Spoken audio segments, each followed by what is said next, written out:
Good morning, it's Dr. Larson talking about COVID-19 in Kittitas County. So a lot has happened in the last week, and we'll touch base on some of those things. Initially, what I'd like to talk about is just our incident rate in the county as of Monday of this week. So we are currently at 186.8 cases per 100,000 per 14 days. That goes from October 24th to November 6th. If you remember, in discussing incident rates, it gives an extra week to collect data, so we make sure that that data is correct. So 186.8, if you remember the numbers in regards to starting schools, when we were looking at that, the incident rate that we were shooting for is less than 75 cases per 100,000 for 14 days. In working hard with the school districts, the teachers, the parents, as of yesterday, we have all schools open in Kittitas County in a hybrid model. So that's a big lift for them. They're doing really good work. We have had cases in the schools, but we have not had any secondary transmission. And what that means is that the person in the community is coming to school, either a teacher, a student, a staff. They've gotten that disease in the community somewhere. They're coming to school, but due to the policies and procedures that the school has with social distancing, masking, hand washing, those type of things, that we've not had any transmission within the schools. So they've been one-offs, and that's why we've been able to keep schools open. So that's a big call out to them. The other big call out today is Central Washington University did exit testing. They offered testing to all of their students that are here in Ellensburg to get COVID testing before they went home for the holidays. They did that last week. They tested 361 students. Of those 361, 8 were positive. So that's not a random controlled sample. That's a self-selected group of kids whose parents might have been more concerned, or those students might have been more concerned. That's a 2.2% prevalence rate in the community. So in that population, 2.2% were positive for COVID. That's a little higher than what we assume that the prevalence is in our community. But since we have not done broad spread testing in the community alone, we don't know for sure, but we think it's about 1%. So the other nice thing about that exit testing, they did have 134 of those students got COVID or got influenza vaccine. So again, influenza does not cause COVID, but both those diseases are happening together in the wintertime. So if you get influenza vaccination, it's less likely you're going to get influenza, and that helps us out a lot. So kudos to Central. Their students are in the middle of finals. They are going home this next week, and they are not coming back till January. When they come back in January, they are doing testing of all students that either are living on campus or have in-person classes. So they've got some testing that they're setting up to protect both their students and the community as a whole. So through Monday of this week, we have had 12 Central Washington students positive. So that is through the 16th of November, so about halfway through the month. And we've had 101 community members. Our percent positive rate is 5.5%. That's still much higher than what we would like it to be. So it's not just that we're doing more testing, that we have more people being positive. We'd like that percent positive rate to be less than 2%. So our numbers are still going up. Last month, for the whole month, we only had 136 community members. So my ask going forward, and I'll ask this a couple of times, is to wear masks, stay at home, don't have large gatherings for the holidays, and watch out for others, because I'd like to not have 200 cases in the community by the end of November. So things that have happened during this last week, other than our COVID numbers.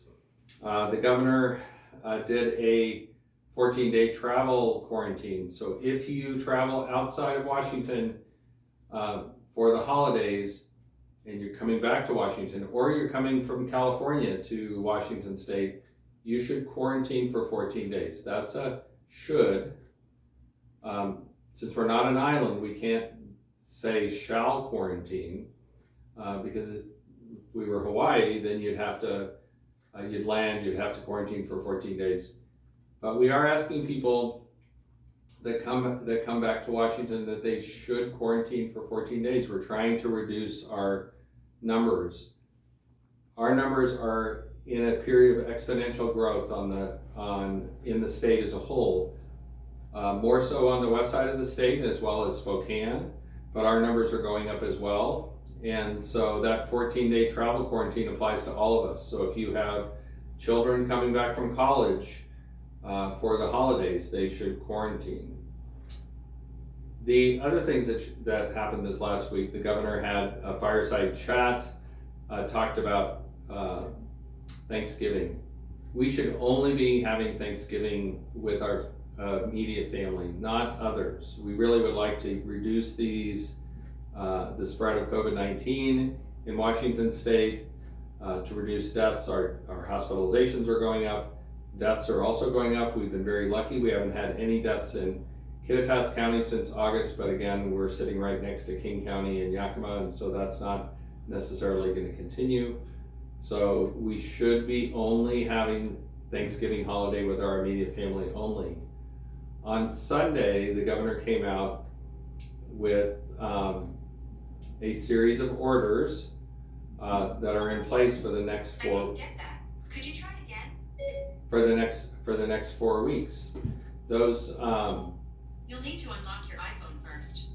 my phone's having a problem here, or Siri. So for the next 4 weeks, there are restrictions on our behavior.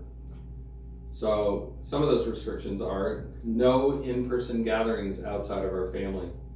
So inside is bad. Inside of houses, transmission occurs. When we have our masks off, transmission occurs. So it gets back to Thanksgiving. If you are having a Thanksgiving get together, it should really be only with your immediate family.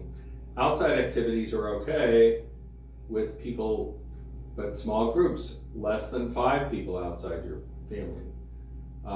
Places where we know transmission has occurred are also closed for those 4 weeks. So we know that transmission occurs in places where we take our masks off.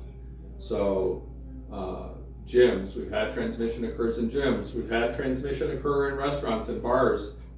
It's difficult to know exactly where transmission occurs. I was asked by the county commissioners to look at all of our cases, and a great number of those cases, people said, well, I got it from my family member, or I got it from my roommate, but those people, those family members, those roommates had to have gotten it from someone. So when we go someplace where we take our mask off, even if they're doing a really good job, some of the restaurants in town have done a really, really good job at social distancing, separating their tables and chairs, reducing their number of people that are at those facilities. The people that work there are masking. But when I am sitting there eating for an hour with people outside my family, I'm potentially spreading disease. And the same comes down to bars, restaurants, sporting facilities, those type of things. So our goal is to keep people safe. Our goal is to keep K through 12 schools still going forward. Our goal is to help with the economy. I know this is going to be difficult, and we are working at ways at getting more funding for those restaurants and bars that are having to be impacted with this. But my ask is for all of us to do our part to reduce the spread of COVID-19. And to do that, we have to reduce our interactions with others. We have to wear masks when we're not in our own private office, and we need to be kind and watch out for others. So I will talk again before the Thanksgiving holiday, but those are the updates today. There will be a community-wide virtual meeting on Thursday from 5:30 to 7 with multiple leaders on board with that, and I ask you to tune in. So thanks a lot and have a good day.